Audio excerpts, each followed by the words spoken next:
Bonjour, je suis Didier, je suis patrouilleur depuis 27 ans. Je vous accueille aujourd'hui dans mon fourgon pour vous faire découvrir mon métier de patrouilleur qui consiste à protéger des véhicules en panne ou véhicules accidentés, également intervenir sur des objets sur chaussée que l'on doit évacuer. Justement, par le PC Sécurité, j'ai été appelé pour un véhicule arrêté sur la bande d'arrêt d'urgence au point kilométrique 98. Je me rends donc sur place pour mettre en protection ce véhicule et ses occupants. C'est une opération toujours risquée et réalisée selon des procédures bien déterminées, car on est exposé aux véhicules à grande vitesse qui passent des fois de très près. Mais avant tout, il faut protéger le véhicule et ses occupants.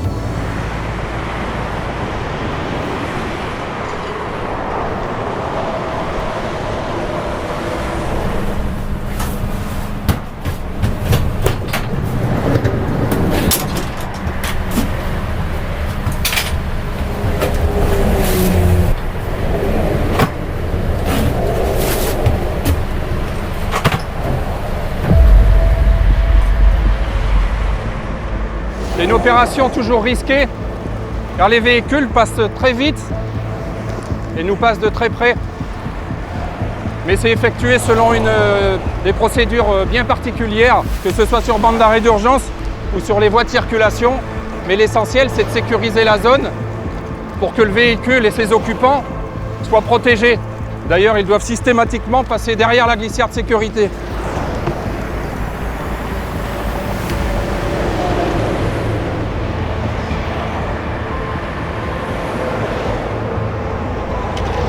Bonjour, qu'est-ce qui vous arrive? Bonjour, là je suis tombé en panne, je sais pas ce qui s'est passé. D'accord. J'attends la dépanneuse. Ouais, ok, bah écoutez, elle est partie. Je vais vous inviter à passer derrière la glissière en attendant. Très bien.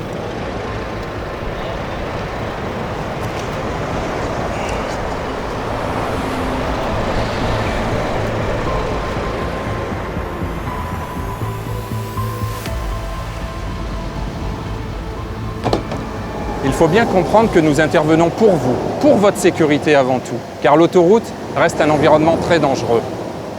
Mais en retour, prenez soin de nous. Nous, les hommes, les femmes en jaune, sommes victimes de trop nombreux accidents dus à la négligence, la non-anticipation, l'assoupissement des conducteurs. C'est d'ailleurs ce qui m'est arrivé en 2018 lors d'une neutralisation de voie où mon fourgon a été percuté. Voilà, on est ici sur l'aire de Porte-les-Valences, devant mon fourgon avec lequel j'ai été percuté lors d'une neutralisation de voie de droite suite à une perte de chargement d'un poids lourd alors que je finissais de baliser un fourgon à 130 km/h a percuté celui-ci, l'avançant d'une quarantaine de mètres, qui a également fait un demi-tour sur lui-même. Si ça avait été un poids lourd, j'imagine qu'il y aurait eu beaucoup plus de dégâts. Mais déjà là, à 130 km/h avec un fourgon, il y a d'énormes dégâts sur le mien. Et moi, je me trouvais à une cinquantaine de mètres du fourgon, heureusement, parce que je ne serais plus là pour vous en parler si ça s'était passé autrement. Nous avons beaucoup trop de fourgons en protection qui sont heurtés.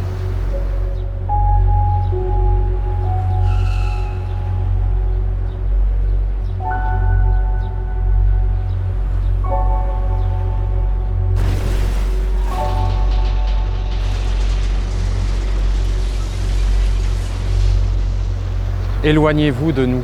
Nous sommes là pour vous protéger, pour votre sécurité. Vous devez vous écarter à la vue de nos fourgons. C'est obligatoire, c'est dans le code de la route. Ça s'appelle le corridor de sécurité. À l'approche d'un véhicule en intervention, donc des autoroutes, il faut toujours réduire sa vitesse. Regarder autour de soi, être attentif, ne surtout jamais filmer l'intervention.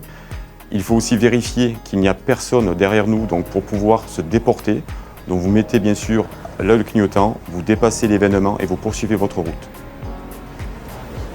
Concernant les conducteurs routiers, je leur rappelle surtout une règle essentielle. Ils doivent absolument garder un respect des distances de sécurité. C'est-à-dire qu'à l'approche d'un véhicule en intervention, le premier véhicule souvent se déporte et non pas le second. Et c'est souvent le second qui cause un accident. Donc je leur rappelle que toujours le premier met son clignotant.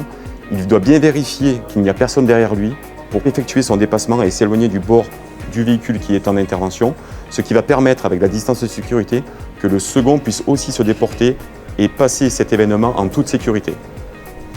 Je rappelle que le fait de ne pas respecter une distance minimale de sécurité, à savoir une voie du véhicule en intervention, est passible d'une amende de 135 €. Nous voici de nouveau dans mon fourgon. Le PC de sécurité vient de recevoir un appel de la borne SOS pour un objet sur chaussée. Aussi anodin que ça puisse paraître, ça reste une opération très risquée à réaliser. Mais nous devons intervenir pour votre sécurité.